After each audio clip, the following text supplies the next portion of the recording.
My name is Julie. I currently work with my husband, Scott, at his family's small business. This business is managed by my father-in-law, Paul. It's a cozy place with about 5 employees. Paul doesn't get involved much in the daily work. Instead, Scott, who will soon take over as president, works hard. He looks for new clients and projects, showing his dedication to growing the business. When we have a big project, all the employees come together enthusiastically, creating a vibrant atmosphere. I have been working here for 12 years since I got married. Hey Julie, how long do you plan on clinging to our family business? My mother-in-law, Olivia, asked this as I came home early to make dinner, while Scott was still at the office. Olivia had retired from the business when Scott and I got married and seemed happy about her retirement. But now, with more free time, she often criticized me. "What do you mean by clinging?" I asked, trying to stay calm. Olivia sharply replied, "Exactly what it sounds like. You must have married Scott because you couldn't find a job anywhere else, and now you're just taking advantage of our company." I sighed to myself. These kinds of comments from her were becoming more common. When I married, I left my previous job and joined Scott's family business by choice, not because I was fired. For some reason, Olivia thought I was completely unskilled at my job. I said before that it's not that I couldn't work somewhere else. I chose to join Scott's company, I told her. But she answered dismissively, "I can see right through your real intentions." She thought she knew everything about me and walked back to the living room. However, the problems with my mother-in-law weren't just her words. She had quit her job promising to look after the house, but she never helped out. My father-in-law often asked her to do some chores since she was home all day, but she stubbornly refused, saying, "I've worked all my life, now it's the daughter-in-law's turn to do the housework." As a result, I usually ended up making dinner. Olivia seemed to make and eat her own lunch as she liked, but she never cleaned up afterward. Each day, as I returned for my errands, the sight of piled-up plates and utensils greeted me, stirring a mix of frustration and resignation within me. Gathering my courage, I decided to address this domestic issue one sunny afternoon. "Olivia," I began hesitantly, trying to sound as diplomatic as possible, "I've noticed the dishes often get left in the sink. It would be really helpful if you could tidy up after your meals. It's just a small request, but it would mean a lot to me." To my dismay, Olivia's response was far from understanding.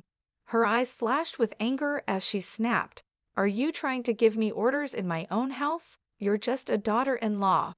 How dare you dictate what I should do?" Her sharp and unyielding words reminded me of the delicate balance in our family dynamics.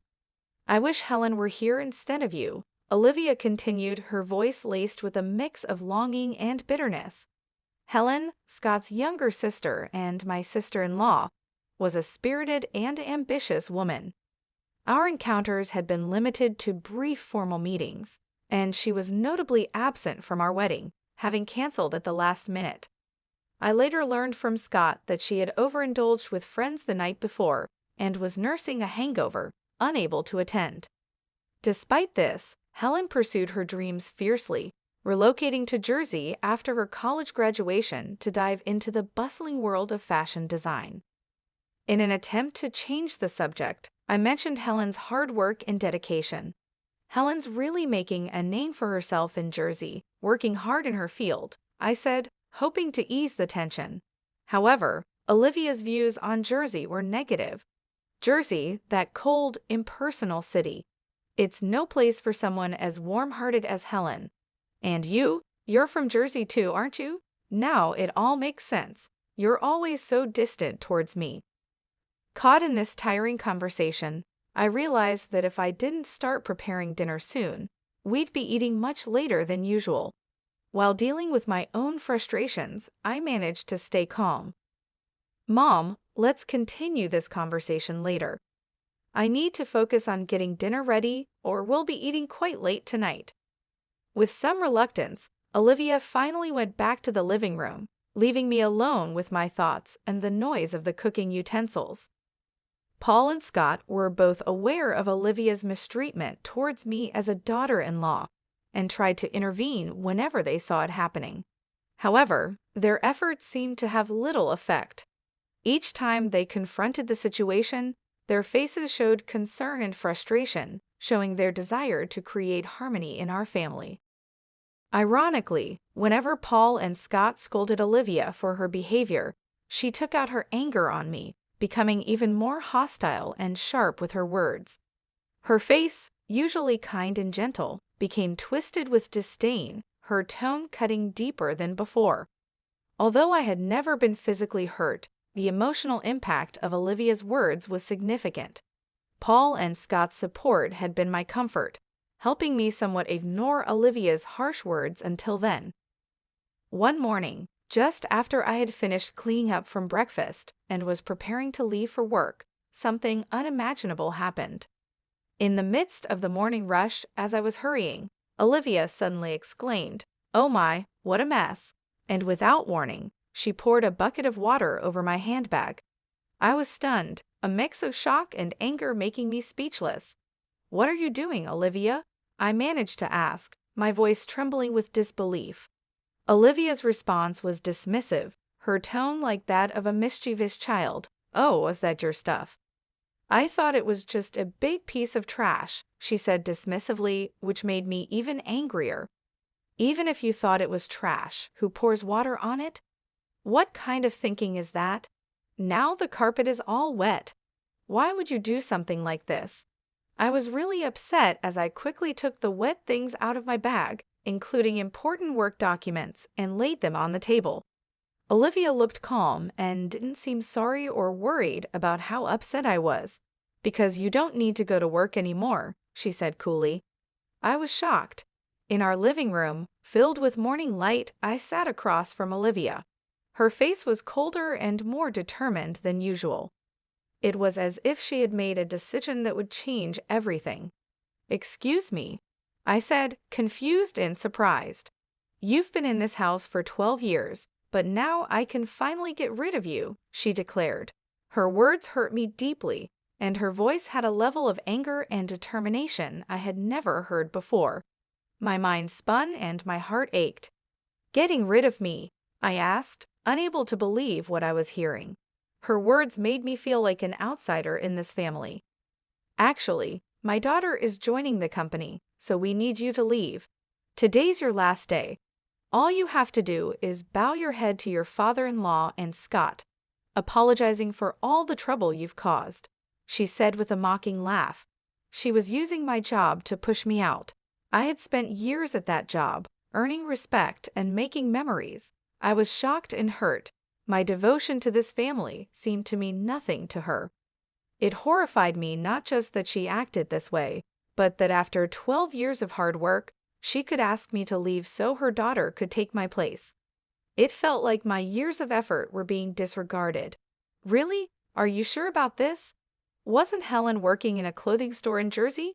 I asked, reflecting my confusion and worry. My job was more than just a paycheck. It was my way of fulfilling myself.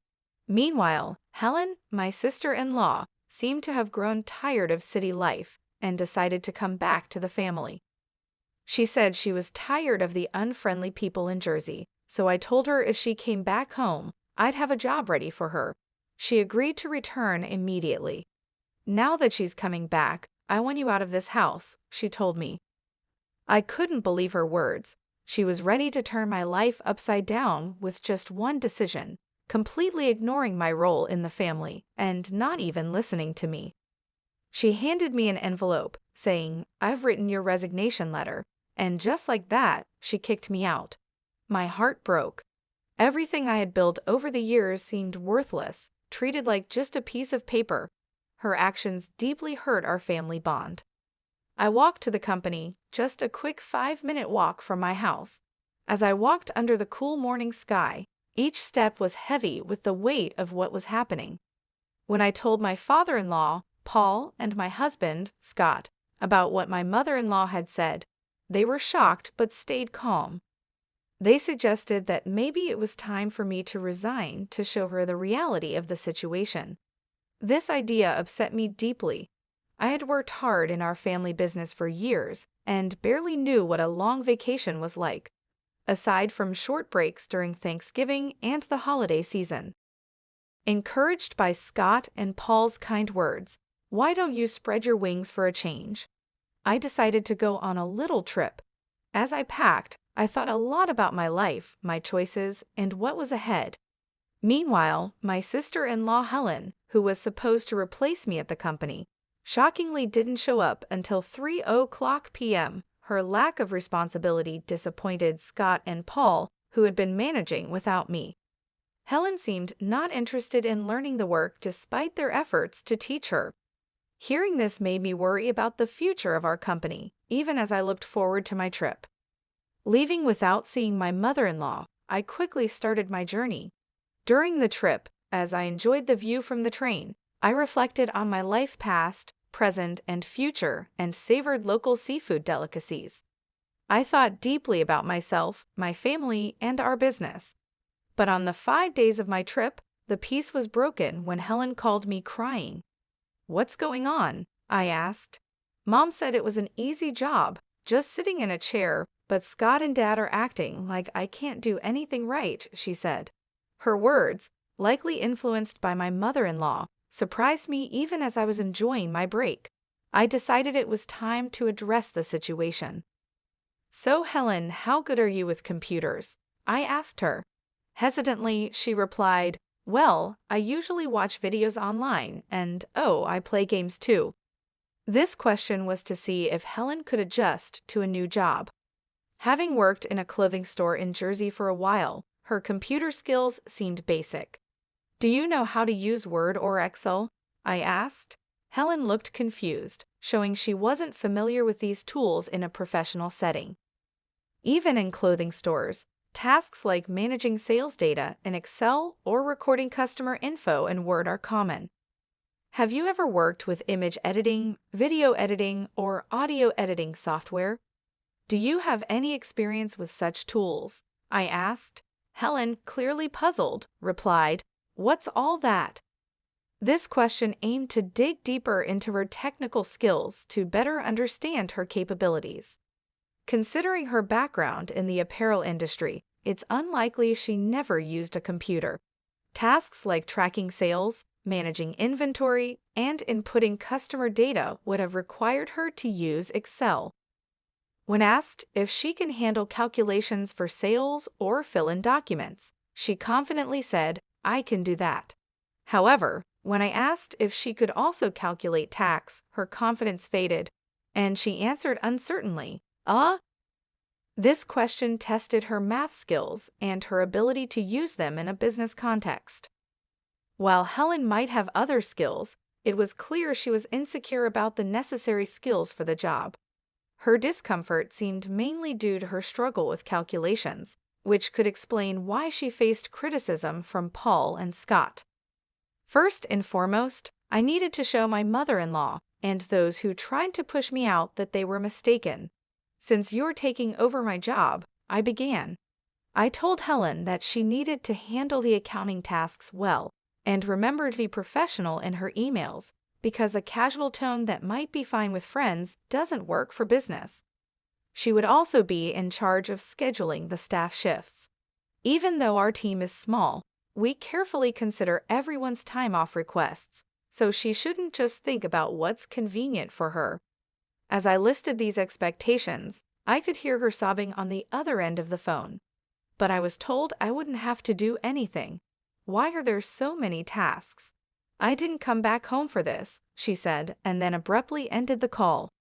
Over the next 4 days, I decided to enjoy sightseeing in Jersey, the place Helen had left. My time there showed me that not everyone in Jersey is unfriendly actually. Finding someone as cold-hearted as my mother-in-law and Helen seemed rare. A week after I left my job, I returned to my in-laws' house.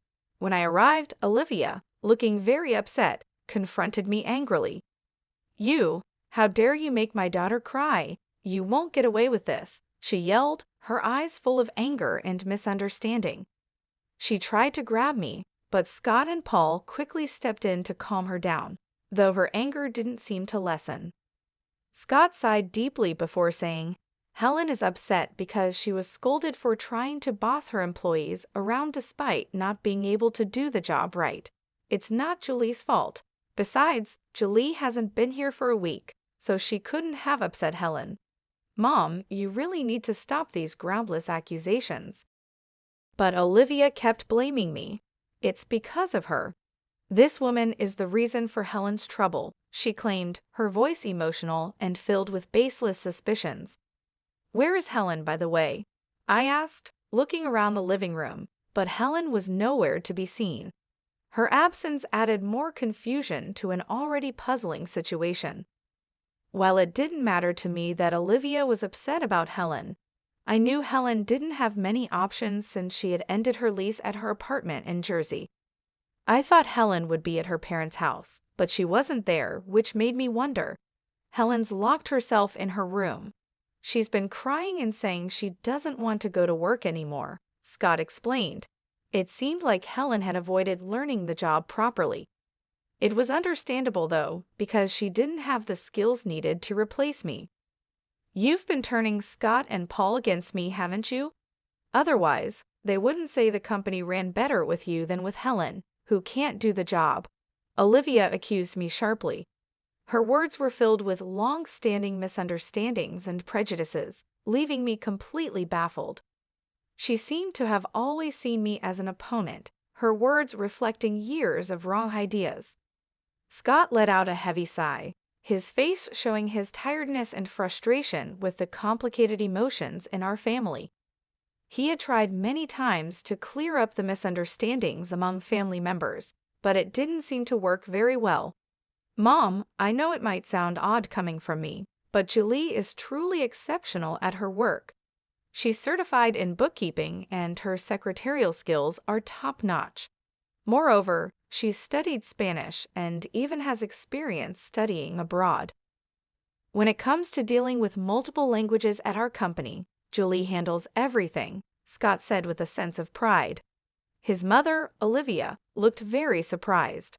She had assumed that I quit my job as soon as I joined the family, so she had no idea about my contributions and achievements at work. What? That sounds like something straight out of a TV drama, I thought, recalling my college days. I was so focused on getting various certifications that I immersed myself in my studies, so much that I barely had time for clubs or a romantic relationship. It was during this busy time that I met Scott, who came to my company for business. As I found myself sharing the story of how Scott and I first met, I realized that this wasn't what Olivia wanted to hear, so I quickly got back to the main point.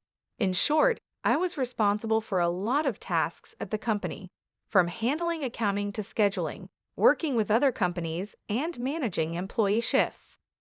Thanks to that, I could reach out to other businesses for deals, making the work environment much more comfortable than when Olivia was around. Scott added this, leaving Olivia speechless in amazement. Just then, Paul, Scott's father, made a comment that surprised me. We're going to shut down the company soon, actually. Helen made a big mistake. Even though she was supposed to prepare some documents, she decided to handle phone calls because it seemed more fun. While Scott and I were away, she ended up being rude to the person in charge from another company.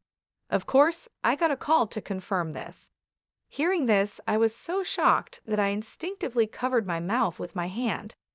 I can't believe Helen would do something like that, I murmured, filled with disbelief.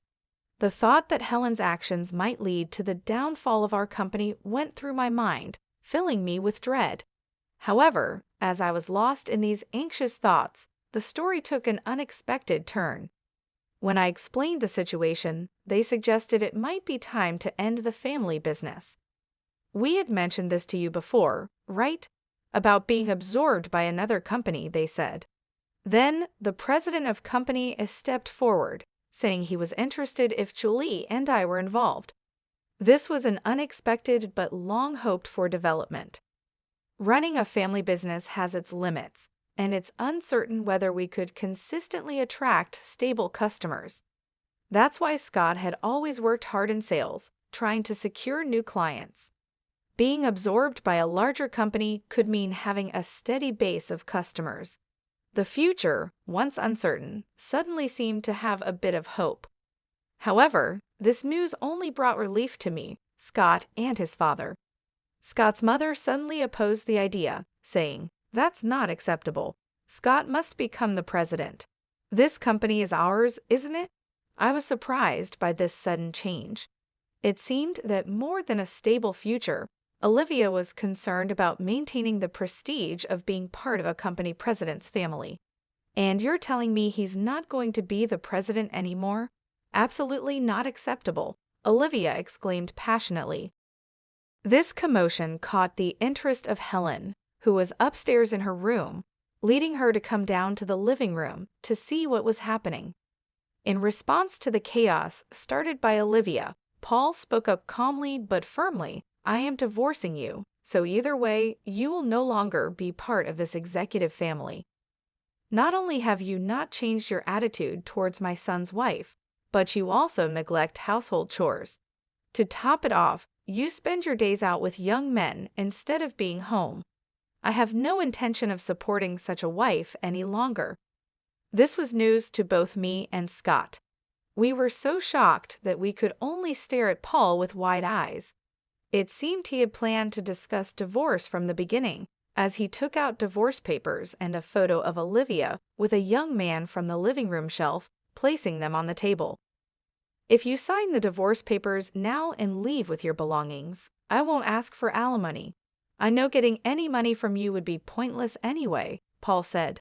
"So unfair. How can you say that? Haven't I been devoted to this house all these years?" Olivia protested. "Devoted to this house? Have you done any real housework in the last 12 years? Does spending someone else's money on young men count as devotion to the house?" Paul countered.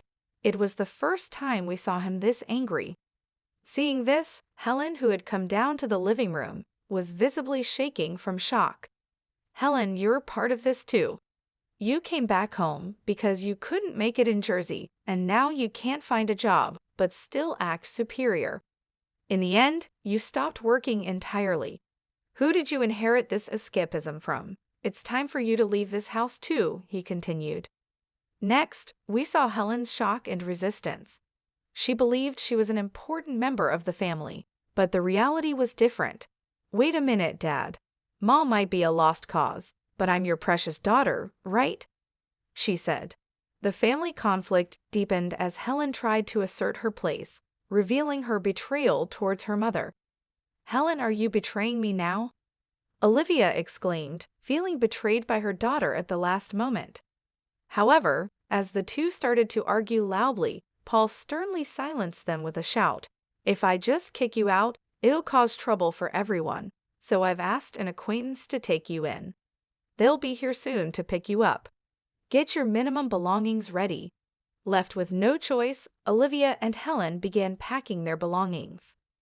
Then, an acquaintance of Paul arrived to take Olivia and Helen away. The person who came to pick them up was running a factory with dormitories, and it seemed they would be working there. Meanwhile, Scott, Paul, and I talked to the employees about the company being absorbed and prepared for the busy days ahead for our future. Finally, I found out I was pregnant. When I told the president of Company A, he was delighted and promised to send someone to replace me, which was a huge relief. Currently, Scott and Paul are working even harder for the sake of our upcoming child.